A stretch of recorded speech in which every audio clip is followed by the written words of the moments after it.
Nah, saya lanjutkan ya. Setelah itu nanti ada bagian kalimat yang dipakai judul, yaitu tentang sayap-sayap yang patah. Ada kalimat nanti setelah adegan saling menangis, saling mengungkapkan kesedihan, nanti Salma dan Gibran ini saling menyatakan bahwa sayap-sayapnya patah. Begitu aku memegang tangan Selma dan menariknya ke bibirku, ia mendekat padaku dan memberikan kecupan pada dahiku, lalu menghempaskan diri pada bangku kayu. Ia menutup matanya dan dengan lembut berbisik, "Oh Tuhan, berikanlah rahmat-Mu kepadaku dan sembuhkanlah sayap-sayapku yang patah."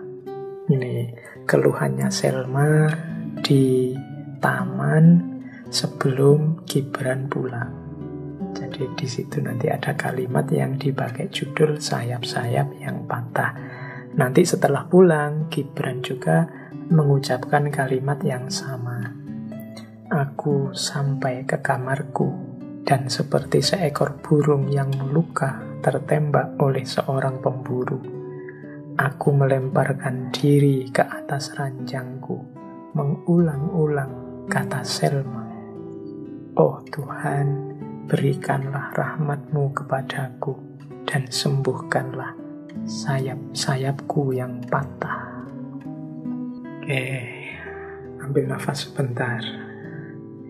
Jadi itulah penderitaan dua orang yang sedang mengalami cinta pertama tapi tidak tersampaikan. Baik, kita ambil tema yang sedikit berbeda. Ini bahasa saya tema kebangkitan atau tema pemberontakan. Jadi mereka berdua ini kan sedang mengalami, kalau bahasa agama itu kezaliman dari budaya, dari tradisi, mungkin juga dari otoritas agama. Maka di Al-Ajniha Al-Mutakasiro juga ada kalimat-kalimat yang memancing, mbok jangan diam saja, mbok jangan pasrah saja, mari kita memberontak, mari kita melawan situasi ini. Di situ saya ambil peta. Jadi ini biar ada tambahan wawasan ya, ketika seseorang diinjak, seseorang dizolimi, ketika seseorang disakiti, itu biasanya reaksi mentalnya berurut dari 1 sampai 4. Itu yang saya jejer itu. Jadi orang itu ketika disakiti oleh orang lain, itu situasi jiwanya berkembang dari awal sampai akhir yang saya gambar itu. Yang paling awal apa? Ketika orang itu disakiti, biasanya dia mudahnya saya pakai kalimat, aku ini sakit, jangan teruskan.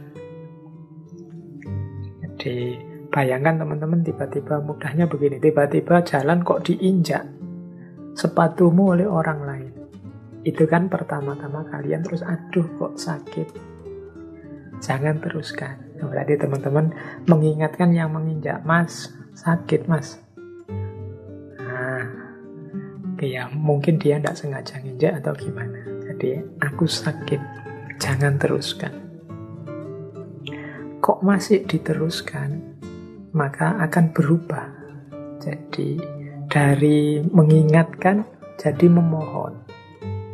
Yang kedua apa? Aku sakit, tolong aku. Jadi tolong aku itu maksudnya, ini aku sudah sangat sakit ini, kamu jangan diteruskan, tolong aku biar tidak sakit lagi. Nah, kalau dia masih tidak pindah, ini kita sudah lama sakitnya, sudah luar biasa berarti kan, kayak tadi diinjek nggak pindah-pindah. Maka masuk ke fase ketiga, aku harus tidak sakit ini. Pergilah, ini fase melawan, memberontak. Ini kalau pakai peribahasa Indonesia itu semut pun kalau diinjak ya lama-lama menggigit. Jadi aku harus tidak sakit. Pergilah itu ya mungkin kalau kasusnya kaki kita yang diinjak tadi, mungkin orang yang injak kita dorong menjauh. Pergilah. Aku harus tidak sakit karena ini sudah sakit lama ini. biasanya kalau sudah mengalami itu, akhirnya aku sudah tidak sakit lagi karena engkau sudah pergi. Tapi alternatifnya terus dua. Ketika aku sudah tidak sakit itu, aku akan membalasmu atau aku akan memaafkanmu. Jadi ini teori reaksi jiwa ketika dizalimi, ketika disiksa. Kanjeng Nabi itu mengalami banyak sekali kesulitan penyiksaan selama berdakwah di Mekah, sampai kemudian hijrah di Madinah dan berhasil. Itu karena Rasulullah jiwanya mulia, yang dilakukan memaafkan. Tapi nanti dalam sejarah ada saja orang-orang yang setelah dia dizolimi kemudian ganti ingin membalas menzolimi. Tapi ini gambaran saja dari kondisi jiwa seseorang ketika dia direpresi. Tolong teman-teman perhatikan ini. Kalau ada orang dizolimi itu biasanya awalnya dia teriak, biasa mengingatkan, aku ini sakit loh, jangan begitu lagi. Masih juga dilanjutkan menyakiti, dia biasanya mengingatkannya lebih intens lagi, dari mengingatkan jadi minta tolong jangan begitu. Tapi kok masih saja menginjak, mau tidak mau, daripada aku sakit terus, engkau harus aku dorong pergilah, menyingkirlah. Nah, kalau sudah itu kemudian biasanya yang terjadi dua, membalas atau memaafkan. Ini bolehlah dibaca untuk sebagai framework, misalnya mengapa dulu Belanda datang itu kita terima baik-baik. Karena dianggap dia teman, ingin dagang, mungkin ingin membantu-bantu kemajuan para penjajah yang datang ke kita. Tapi kok terus menghisap, menyakiti. Nah, kan kita terus mengingatkan, sakit ini jangan diteruskan. Oh, tambah nemen, tambah serius ini menyiksanya, tolong deh jangan dilanjutkan. Kalau masih saja begitu, baru okelah melawan, pergilah. Nah, biasanya kalau sudah kita powernya cukup, aku akan membalasmu atau sudah aku maafkan. Ada orang yang berjuang untuk membalas, ada yang orang yang hatinya luas untuk memaafkan. Nah, ini paling tidak malam hari ini kita sedikit paham situasi jiwanya orang-orang yang dizolimi. Kan agama menyarankan kita menolong saudara-saudara kita yang dalam situasi kezoliman, baik yang zolim atau mazlum, yang menzolimi atau yang dizolimi. Nah, ini menurut saya teorinya untuk melihat kondisi jiwa orang yang sedang dizolimi. Coba kita perhatikan orang itu, semoga tidak nyampe level 3 yang pergilah. Apalagi level aku akan balas dendam. Maka kita harus peka. Peka itu begitu ada orang teriak sakit di level pertama, aku ini sakit, jangan teruskan. Segera kita hentikan, tidak diteruskan menyakiti orang dalam bentuk apapun. Jangan tunggu lama-lama, karena kalau sudah nyampe level pergilah, apalagi level aku akan membalasmu, yang terjadi pasti konflik, pasti tragedi kemanusiaan. Ini makanya saya bilang tadi, mari kita latihan menghidupkan nurani, menghidupkan hati. Jangan sampai ada saudara-saudara kita yang berteriak kesakitan di level apapun, di situasi apapun, tapi kita sama sekali tidak mendengar. Telinga kita buntu, yang ada di pikiran kita hanya kepentingan dan kesenangan kita sendiri. Jadi ini pelajarannya. Termasuk 2 orang pecinta ini, Gibran dan Selma. Karena merasa disakiti dan penyakit ini lama-lama tambah instan, kezolimannya semakin merajalela, ada kalimat-kalimat untuk memberontak dan melawan. Saya bacakan sebentar ya kalimat-kalimat itu, mungkin bisa nambah semangat. Siapa tahu ada teman-teman yang berhadapan dengan situasi yang sama. Situasi yang sama itu jangan hanya dibayangkan situasi cinta romantik laki-laki dan perempuan, tapi juga situasi cinta kita kepada orang tua, cinta kita kepada tanah air, cinta kita kepada bangsa, pada negara, pada agama.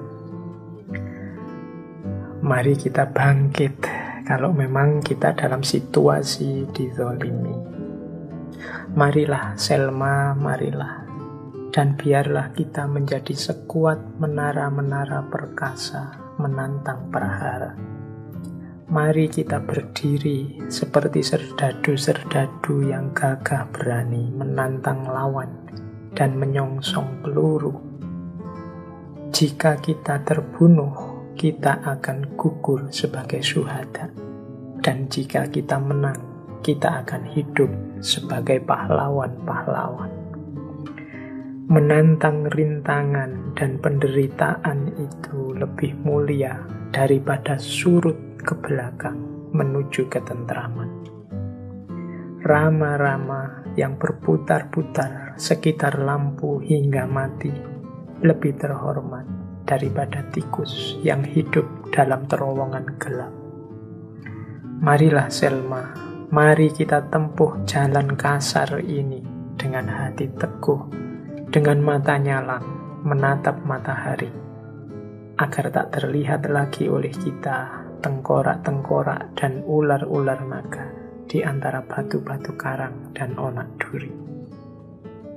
Jika ketakutan mesti menghentikan kita di tengah jalan, kita akan mendengar cemoohan dari suara-suara malam.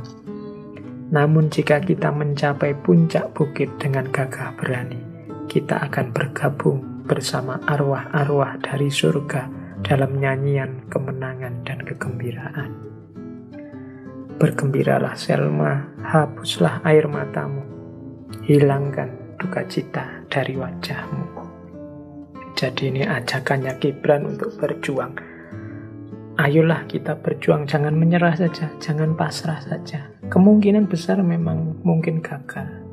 Mungkin kita semua mengalami penderitaan yang lebih berat.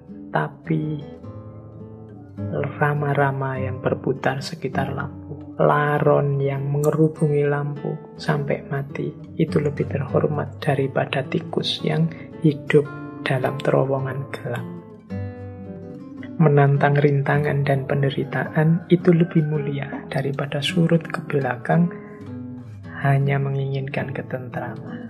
Jadi ayolah, masuk kita ditindas terus, masa kita dizalimi terus. Nah ini kalimat-kalimat penyemangatnya Gibran pada Selma. Ini saya sisipkan sedikit kalimatnya Gibran selanjutnya. Selama ini kita telah menyerah pada kemauan orang-orang. Sejak saat kita bertemu hingga saat ini, kita telah dibimbing oleh orang buta, dan bersama-sama mereka kita telah menyembah berhala. Sejak kita bertemu, kita telah berada dalam genggaman tangan pendeta, laksana 2 butir bola yang dilempar-lemparkannya ke sana sini sesuka hatinya. Apakah kita akan menyerah pada keinginannya hingga maut merenggut kita berdua? Apakah Tuhan menganugerahi kita nafas kehidupan untuk diletakkan di bawah kaki-kaki kematian? Apakah kita dikaruniainya kebebasan untuk kita jadikan sesosok bayangan perbudakan? Barang siapa yang memadamkan api jiwanya dengan tangannya sendiri, ialah si kafir dalam pandangan Tuhan, karena Tuhanlah yang menyalakan api yang membakar kita. Barang siapa yang tidak memberontak melawan penindasan, pada hakikatnya ia sendiri melakukan ketidakadilan. Mengapa tidak kita campakkan pasungan di pundak kita, dan kita patahkan rantai-rantai yang membelenggu kaki kita, lalu berjalan dengan bebas menuju kedamaian? Bangkitlah, dan mari kita tinggalkan kuil kecil ini menuju kuil agung Tuhan. Nah, jadi ini kalimat-kalimat yang semoga bisa menyemangati teman-teman bahwa halangan hidup, rintangan hidup, kesulitan hidup itu tantangan untuk kita taklukkan. Apalagi kalau di sana ada kezoliman-kezoliman. Itu perintah agama bahkan untuk kita lawan, kita singkirkan. Kalau kita jatuh gugur dalam perjuangan itu, seperti kata-katanya Gibran tadi, maka kita akan gugur sebagai syahid. Dan kalau kita sukses dan menang, maka kita akan hidup sebagai pahlawan-pahlawan. Ini jadi selain air mata dan tangisan, semoga novel ini juga memberi penggugahan pada kita yang pasrah begitu saja pada situasi.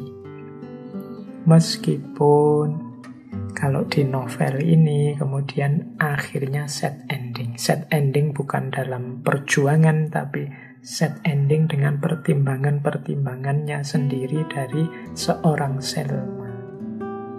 Jadi Selma ini perempuan yang kalau teman-teman membaca di novel itu kesannya dia sebenarnya perempuan yang kuat, perempuan yang cerdas, perempuan yang punya visi pandangan ke depan yang jauh.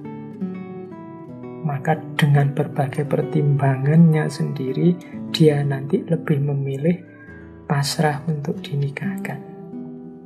Nanti kita lihat kalimat-kalimatnya Selma yang menunjukkan betapa dia ini kuat.